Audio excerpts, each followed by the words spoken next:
we've talked about what a loan estimate is, and that's in the beginning of your contract, so to speak, as far as purchasing a property.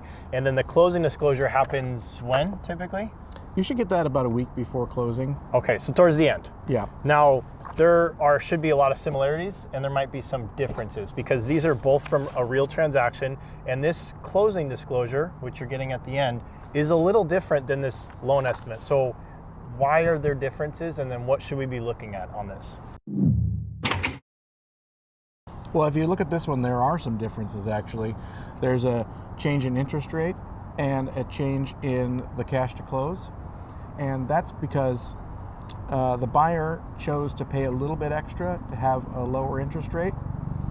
And they also dialed in the taxes and insurance. In the beginning, remember we talked about it was a rough guess, or about 50-60% correct.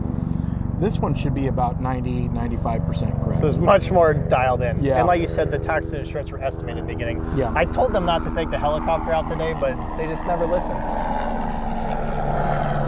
So this one's different simply because the interest rate's a little bit lower and the cash to close is a little bit lower. Yeah, and that could go the other way too. If somebody decided they want to put less down, as long as it's okay with their financing contingency. That could bring numbers up. Yep. Okay.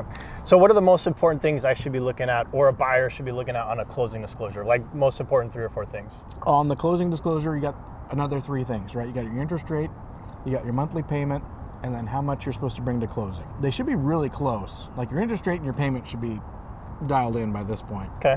But your cash to close might vary a little bit depending on if escrow has everything perfect. So, right, there could be propane that's prorated, that's not exact or something like that. Yeah, or maybe you push your closing date up, and so your prepaid interest changes a little bit. Or taxes, right? Yeah, or Okay. the taxes come out and they're updated. There's small changes that can happen, but when you get to closing, when you get to the nice folks at the title or escrow office, it'll be perfect. Yeah. Not all the time. Okay, well, it should be. All right, so on this first page, we're looking at interest rate. We're looking at our monthly payment, our total monthly payment, which includes tax and insurance likely, and we're looking at our cash to close.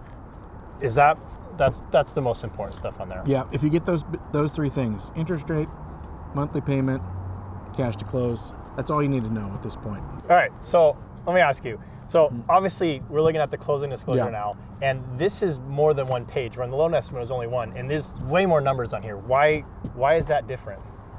Well, this one's all dialed in now, right? Okay. Now we know how much everything's going to be. We know how much title costs are going to be, how much the home insurance is going to be. On the loan estimate, we were guessing. Basically, it was an educated guess based on what we think we know. Yeah. Now we know. We know what day we're closing. We know exactly how much the insurance is going to be. And so it's just very dialed now. yeah, absolutely. Okay. And it's still probably about 95% correct. Small things can change, like prepaid interest, if there's going to be a notary, that sort of thing. Right, that can add a cost, right? If you're signing small. remotely. Yeah. Okay. What else should we worry about in this closing disclosure? What else should I be looking at as a borrower? Well, by now you're going to know if your loan's going to stay with your servicer or your loan originator. Okay. You're going to know if you're going to have a prepayment penalty or not. Probably not. And you know if your taxes and insurance are going to be included in your payment. Okay. So this is it. This is the end. That's it. Okay. If they do have any questions on their closing disclosure, what should they be doing with it? Well, hopefully your loan officer is going to go over this with you when it comes out. Perfect. But if nothing else, take a quick review and raise your hand if something's wrong or you think it looks wonky. Then this is the time to ask. Absolutely. There's Okay. still time to change too. So it's like if there's something wrong or you decide to change insurance at the last minute, it's fine. I don't suggest that, please, for everybody involved. But if you have to, yes. Yeah. Okay. Thank you again, Brandon. Thanks for going over the closing disclosure with us. And again, these are real estimates and disclosures from real transaction.